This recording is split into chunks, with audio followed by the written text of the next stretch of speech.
Banyak netizen yang bertanya, lagu Sakit Hati ini kenapa sih horor banget gitu ya?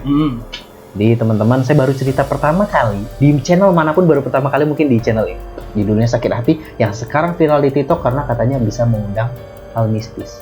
Kalau nggak percaya silahkan netizen, jam 11 atau sampai jam 2 malam, gelapkan lampu rumah, jangan ada orang nyanyi lagu itu dengan petikan kita, lakukan ini, pejamin mata. Saya yakin netizen akan merasakan hal yang sama. Cobain.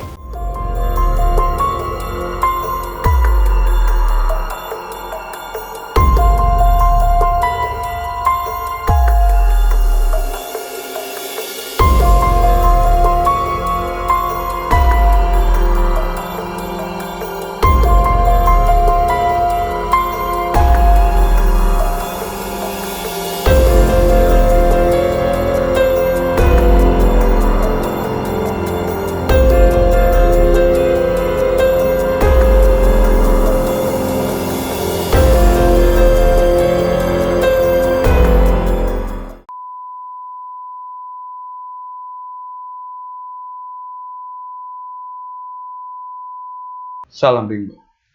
Kembali lagi bersama gue Rio di Ruang Rimba Channel. Di cerpen misteri, cerita pengalaman misteri. Kali ini gue udah kedatangan narasumber, seorang vokalis band Arjuna 69. 89. 89, maaf. 89 ya, ingat ya, 89. Ini dia mau ceritain nih, Kang Reja ya? Ya. Kang Reja pengen menceritakan tentang pengalaman nyiptain sebuah lagu ya Kang? Iya, betul. Nyiptain sebuah lagu yang berjudul Sakit Hati. Betul. Pasti lihat TikTok ya. Iya, nah ini lagunya nih sempat viral nih di TikTok nih. Aduh. Gue juga penasaran nih, apa sih lagunya nih? Lagunya tuh mengandung makna apa sih di hidupnya Kang Reza ini? Oke, langsung aja kita dengerin Kang Reja. Ya, Kang. Teman-teman, salam Rimba. Mungkin untuk menceritakan lagu Sakit Hati ini, banyak netizen yang bertanya, lagu Sakit Hati ini kenapa sih horor banget gitu ya? Oke, Kang. Mungkin kalau saya menceritakan lagu Sakit Hatinya, saya akan flashback dulu, mengingat cerita lagu Sakit Hati ini. Jadi teman-teman, saya baru cerita pertama kali di channel manapun, baru pertama kali mungkin di channel ini. Wih, spesial berarti ya. Iya dong, pasti ya dong. Nah, sebenarnya awal mulanya sebenarnya lagu ini belum tercipta. Jadi saya itu kan perantau dari Kalimantan. Saya merantau ke Jakarta. Terus 2009 saya masuk Jakarta. 2011 saya punya pacar di Jakarta. 2011 saya punya pacar. Dan kita pacaran, 2009 saya pacaran, 2011 sampai 2011 hubungannya dengan orang Cililitan Jakarta. Nah, 2011 saya memutuskan untuk pindah ke Bogor karena ada kerjaan. Jadi dari Jakarta saya meninggalkan pacar saya ini tanpa hubungan putus. Saya meninggalkan pacar saya ini Jakarta 2011. Jadi kita pacaran 2 tahun. 2009 ke 2011 2 tahun. Saya meninggalkan pacar saya ini 2011 ke Bogor. Nah, tapi tanpa putus ya, nggak putus ya. Oke, saya anggap biasa aja. Begitu saya 2011 di Bogor, saya pun kerja, berteman dan punya pacar lagi kayak gitu ya. Nah, saya tinggal di daerah Salabenda, Bogor tuh, daerah Parung. 2 tahun kemudian, di 2013, itu kejadian aneh, Kang. Kang, tar dulu Kang. Saya pengen ingetin lagi nih buat penonton saya juga nih Kang. Buat kalian yang jangan lupa untuk subscribe channel Ruang Rimba. Dan juga like and share. Pastinya. Oke, sip. Dilanjut lagi Kang. Oke, siap. Nah, ketika 2013 banyak kejadian aneh, Kang. 2013 saya berat banget ceritanya. Karena saya baru cerita ini sekarang loh. Jadi 2013 itu saya kan di rumah sendiri tuh di Bogor, di Salabenda ini. Banyak kejadian aneh.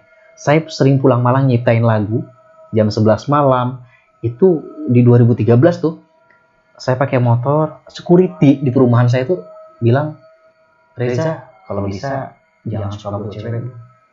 Maksudnya apa? Saya bilang gitu kan.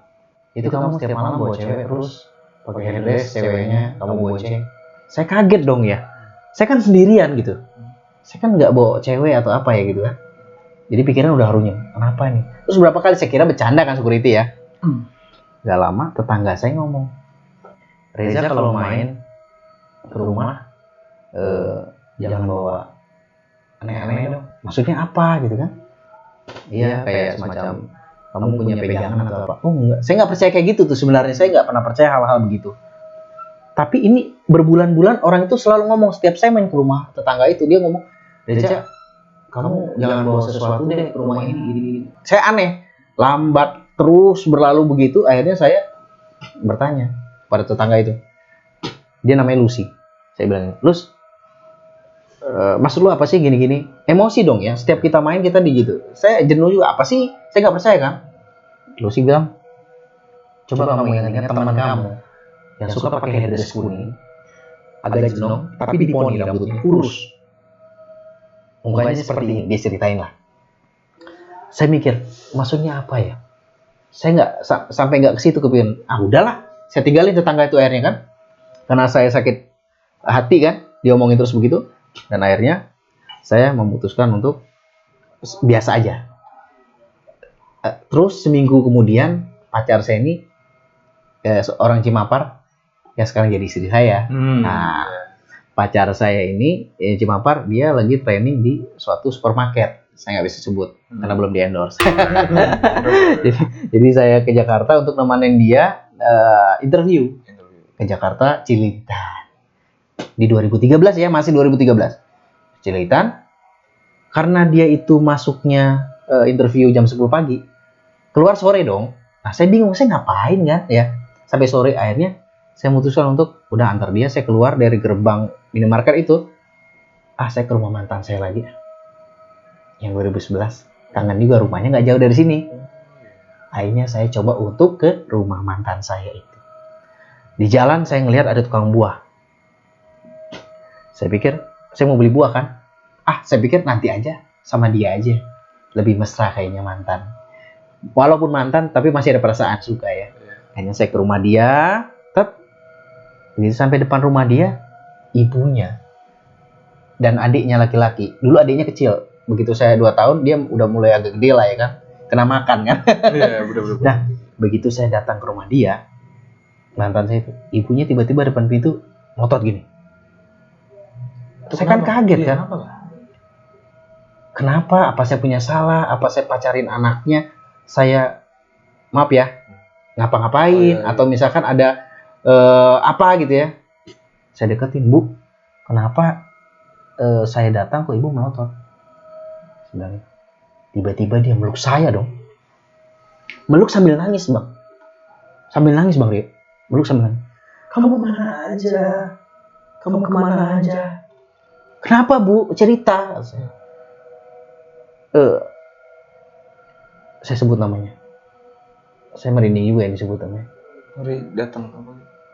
Ya, saya ngerasain auranya semakin ini. Saya sebut namanya ya. Ya, boleh. Dira. Kamu kemana aja dicari anak saya? Malah ditangis. Ibu kenapa? Saya bilang gitu. Ibu kenapa? Kamu kemana aja? 5 menit, 10 menit terus nangis begitu. Saya tanya nggak pernah jawab. Dan akhirnya dia bilang, adik kecilnya yang adik tadi saya bilang, Abang, kakak sudah nggak ada, sudah meninggal. Kapan? Saya bilang, saya kaget kan. Kapan? Jangan bohong. Sambil saya nangis. Jangan bohong. 2 tahun yang lalu dia sakit. Dan sebelum meninggal juga di rumah sakit dia ternyata. Akhirnya saya nggak terus nangis. Ditunjukin video di HP-nya. Di saat di kafani, di saat di rumah sakit, di saat dia pengen ketemu saya. Dan akhirnya saya memutuskan untuk ke makam dia. Di saat itu juga. Di saat itu ke makam dia. Di perjalanan ke makam, Saya cerita dong sama ibunya. Bu, saya punya cerita. Selama saya di Bogor, saya selalu diomongin orang. Ada sosok seperti ini yang menyerupai itu tadi. Mbak Ira. Iya. Dia bilang, masa? Waduh, jangan-jangan dia benar-benar nyari kamu, Za. Tapi sambil nangis ya, saya panik dong. Di sepanjang, aduh merinding saya. Jujur ini saya merinding. Sumpah saya merinding beneran loh ini. Sumpah saya berani sumpah ini saya merinding beneran. Saya juga merinding jadinya. Sumpah loh, saya merinding beneran. Enggak ada rekayasa. Saya berani sumpah, ini merinding banget. Dan akhirnya saya ke makam itu. Makam itu. Begitu masuk makam itu, hawanya pun berbeda. Angin, kayak orang dikipasin itu pohon-pohon itu. Angin. Dan akhirnya karena adiknya tadi bisa baca-baca ya. Ngaji dulu makam Mbak itu. Dan akhirnya saya ngomong di makam itu. Saya pegang makam itu, saya ngomong. Kamu sayang aku juga sayang sama kamu. Kamu cinta sama aku pun cinta sama kamu. Tapi tolong kamu jangan, kita sudah berbeda alam kita. Kamu jangan pernah ikutin aku, kamu jangan ganggu kehidupan aku. Aku yakin kalau kamu tenang di sana, aku bahagia di sini. Dan kamu mau kan aku bahagia? Maafin aku ya. Kalau aku punya salah sama kamu, aku ninggalin kamu tanpa sebab, aku ninggalin kamu tanpa aku memutuskan hubungan kita. Aku mohon maaf. Dan di situ saya pun nangis banget. Dan nyokapnya pun nangis, adiknya pun nangis. Dan nyokapnya sampai bilang, saya merinding lagi. Merinding banget gila. Dan merinding banget Kang. Semua nangis. Saya, nyokapnya, adiknya nangis semua. Dan nyokapnya bilang, ya sudah, kan Reza sudah kesini. Reza sudah datangin kamu aja dari Bogor. Kamu jangan ganggu dia lagi ya sayang. Kamu jangan ganggu dia lagi. Saya nggak habis, saya nangis. Saya merasakan tuh hawa semakin dingin, semakin nggak jelas dan semualah. Saya nggak bisa jelasin suasana itu. Akhirnya sudah dong, meninggalkan makam itu. Saya berpikir, saya kan orangnya masih kurang percaya dengan hal-hal, maaf ya goib. Saya pergi sampai keluar makam itu meninggal. Saya masih berpikir, gue kayak sinetron ngeliat ke belakang mungkin ada. Masih gila kan berpikirnya. Begitu saya lihat ke belakang, kayak orang dada tuh nggak? Wah, serius? Kayak orang dada. Serius? Tuh merinding. Akang bisa ngerasain nggak merinding? Saya lagi merasakan dia ada di sini loh. Iya. Saya merasakan dia ada di sini loh. Serius, saya nggak bohong. Dan dia kayak orang dada. Dan akhirnya saya meninggalkan itu. Saya izin pamit pulang. Dan saya masih berjanji sama orang tuanya bahwa saya akan kesini lagi nanti. Tapi orang tuanya bilang gini, kalau Reza nggak kesini nanti dia datang lagi loh. Karena orang tuanya pengen silaturahmi terus. Oh, biar nggak putus gitu kan ya. Dan saya sampai sekarang nggak ke situ Kang. Wah, ngerinya masih. Efeknya, yaitu kenapa lagu Sakit Hati saya ciptakan. Karena bukan saya yang sakit hati. Saya menceritakan bahwa lagu ini tuh punya dia. Teganya kau lakukan ini di saat ku mencintai dirimu. Kau belum putuskan hubungan ini, tapi kau sudah ada yang baru. Saya menceritakan bahwa saya sudah ada yang punya, saya belum putusin dia. Jadi saya menceritakan bahwa ini lagu dia bernyanyi untuk saya gitu loh Kang. Paham ya Kang? Paham. Dia bernyanyi, dia disakitin oleh saya gitu. Saya bikin lagu itu buat dia. Judulnya Sakit Hati, yang sekarang viral di TikTok karena katanya bisa mengundang hal mistis. TikTok saya tahu ya. Iya. Reza.arjuna89.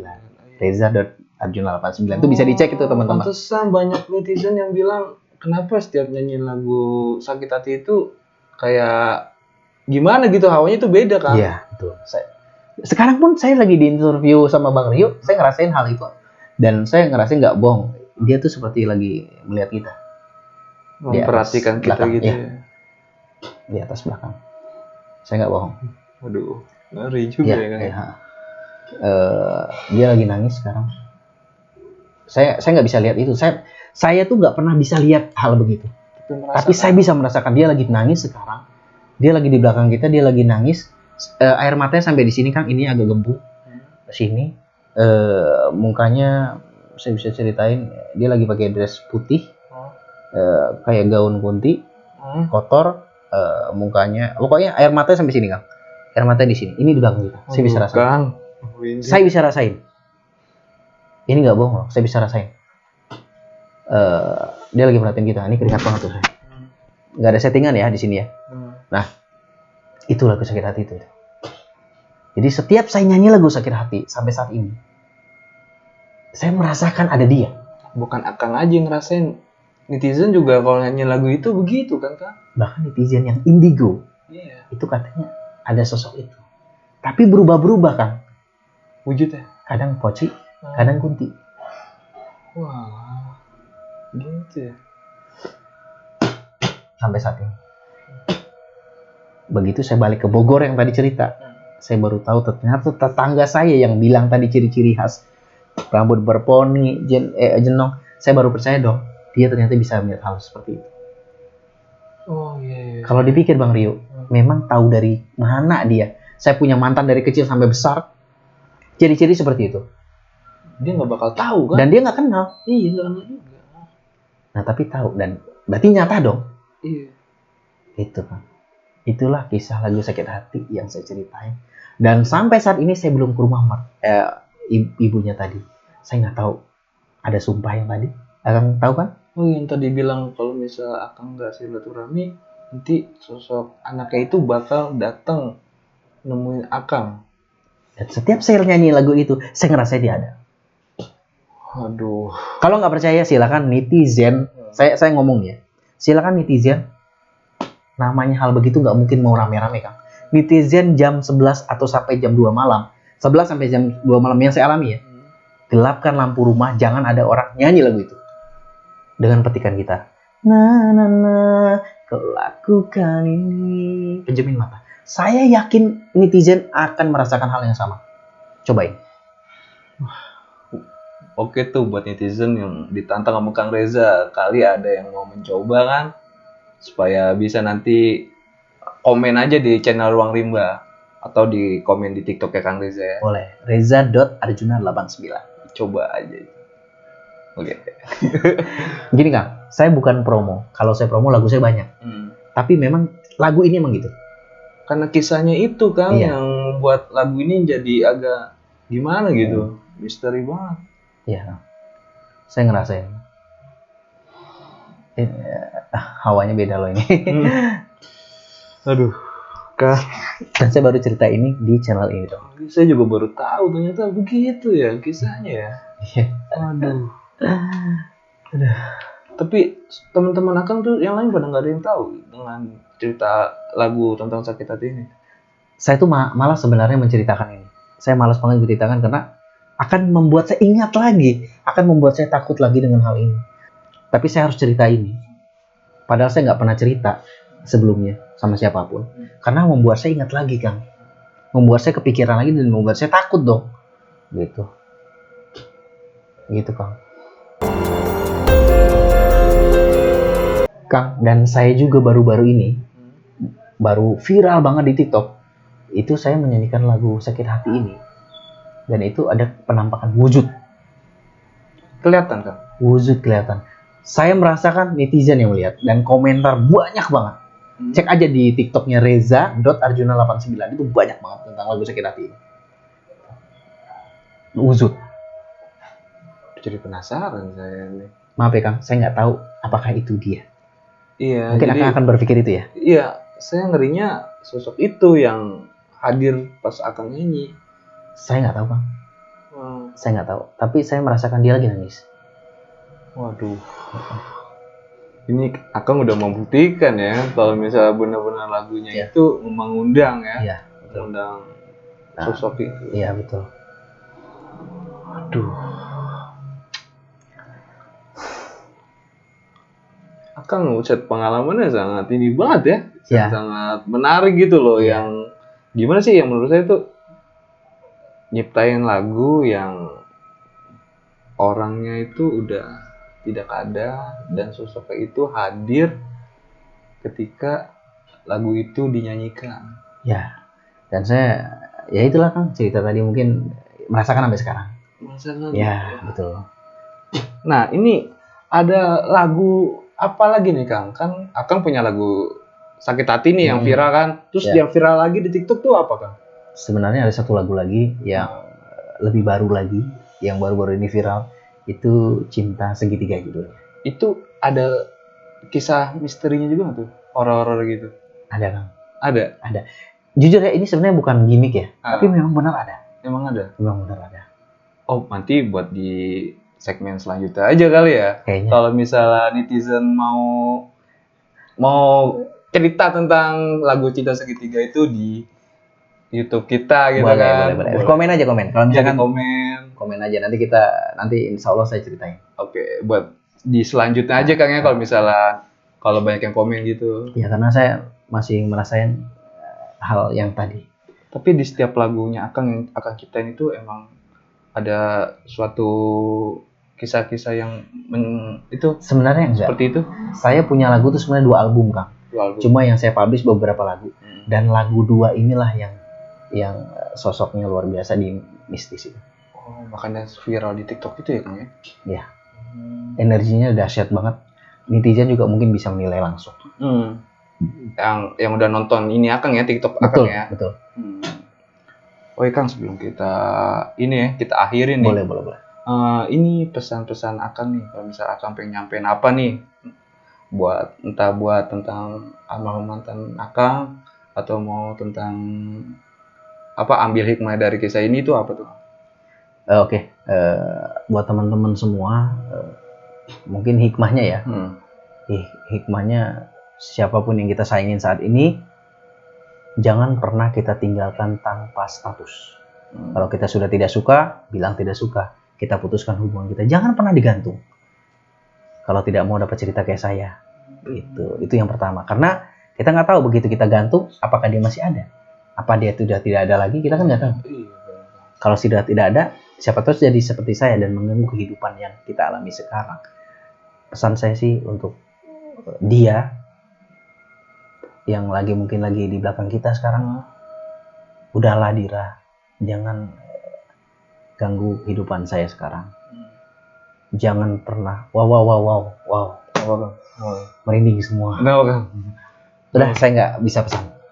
Udah cukup aja. Soalnya ini hawanya udah beda. Udah beda banget Kang. Oh udah beda. Ya. Oke siap Kang. Oke makasih banyak ya Kang. Sama-sama. Mau hadir di channel Ruang Rimba. Siap. Jangan lupa di subscribe teman-teman. Yeah. Kalau saya sama Arjuna, saya sama Reza, jangan lupa di subscribe juga Ruang Rimba. Oh iya, kita nanti kalau misalnya mau mampir ke channel Kang Reza juga ada juga nih di YouTube-nya juga nih. Reza Arjuna. Jangan lupa tuh di subscribe, like and share juga buat channel Kang Arjuna. Ya, Reza Arjuna. Oke. Dan jangan lupa buat subscribe channel Ruang Rimba, like and share juga, dan jangan lupa nyalakan notifikasinya juga. Dan buat kalian yang mempunyai kisah horor bisa kirim langsung di email kami di bawah sini. Oke, terima kasih. Sampai jumpa di video selanjutnya.